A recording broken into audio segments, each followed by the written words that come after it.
एहतसाब के केसेस दोबारा से खुल गए हैं, तो क्या जब ये खुले हैं तो जहाँ से रुके थे, जहाँ पर चीज़ें थी, अब कानूनी तौर पर वहीं से इनका आगाज़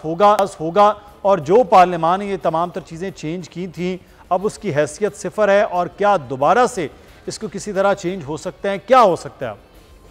देखिए, अभी एक बहुत इंटरेस्टिंग जो इसके अंदर पहलू है वो ये है कि supreme court of Pakistan supreme court procedure act जो 2023 का है वो अभी सुन रही है, और अभी उस लॉ को उन्होंने उसको बहाल नहीं किया, वो सस्पेंडेड ही है। कोई ऐसा ऑर्डर नहीं आया जिससे उन्होंने बहाल किया हो। एक इम्प्लाइड सी एक उन्होंने ऑर्डर दिया जिसमें उन्होंने कहा कि हम बेंचेस जो हैं उसमें चीफ जस्टिस जो हैं वो कंसल्ट करेंगे सीनियर मोस्ट जजेस के साथ। तो अभी देखना ये है कि उस लॉ के ऊपर सुप्रीम कोर्ट क्या फैसला करता है, क्योंकि उसमें भी दो पहलू हैं। एक तो ये है कि क्या ये प्रोसीजर एक्ट जो है ये अल्ट्रा वायरस है कॉन्स्टिट्यूशन के साथ, लेकिन दूसरा पहलू ये भी है कि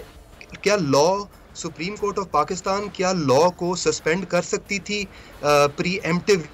अगर तो सुप्रीम कोर्ट ऑफ पाकिस्तान ये डिसाइड कर लेती है कि प्रीएम्प्टिवली वो सस्पेंड नहीं कर सकती थी, तो फिर तो नैब अमेंडमेंट का जो केस था, नैब का जो केस था सुप्रीम कोर्ट के सामने, वो ऑर्डर नलिफाई हो जाएगा। क्योंकि उस ऑर्डर के लिए फिर एक प्रोसीजर था और उस प्रोसीजर को फॉलो नहीं किया गया था, और वो 3 रुकनी कमेटी नहीं बनाई गई थी उस केस को सुनने के लिए, और 184(3) की प्रोसीडिंग्स थी। तो इंटरेस्टिंग बात ये भी है कि अभी प्रोसीजर एक्ट के अंदर क्या होता है। एक नुक्ता में समझाइएगा कि वो तो फैसला हो चुका और वो पहले हुआ, अब जब ये फैसला होगा तो क्या उसका इत्तलाक पीछे जाकर भी होगा सुप्रीम कोर्ट के इस फैसले पर जिसके तहत ये नैब के सारी अमेंडमेंट को खत्म किया गया? जी देखें, क्योंकि नैब अमेंडमेंट का जो केस था वो अंडर 184(3) चीफ जस्टिस ने उसको प्रोसीडिंग्स को की, और उस वक्त सुप्रीम कोर्ट प्रोसीजर एक्ट जो है वो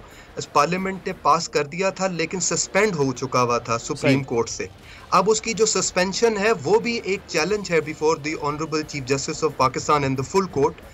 क्योंकि देखना ये है कि क्या सस्पेंशन सुप्रीम कोर्ट कर सकती थी विद एन एंटीसिपेटरी ऑर्डर, क्योंकि लॉ तो ये कहता है कि सुप्रीम कोर्ट सिर्फ ऑर्डर्स को, एक्शंस को, जजमेंट्स को सस्पेंड कर सकती है। क्या कानून जो अभी लागू नहीं हुआ था उसको सस्पेंड कर सकती है? तो अगर तो ऑनरेबल सुप्रीम कोर्ट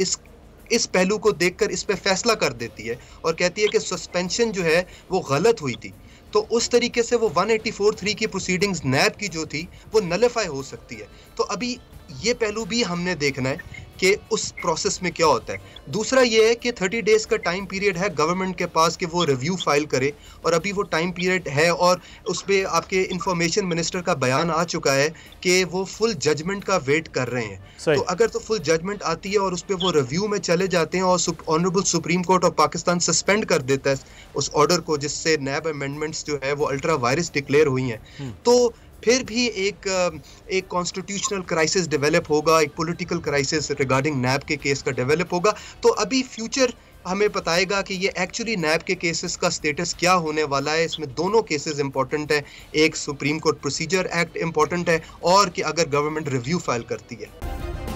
सब्सक्राइब करें और बेल दबाएं ताकि कोई खबर रह न जाए।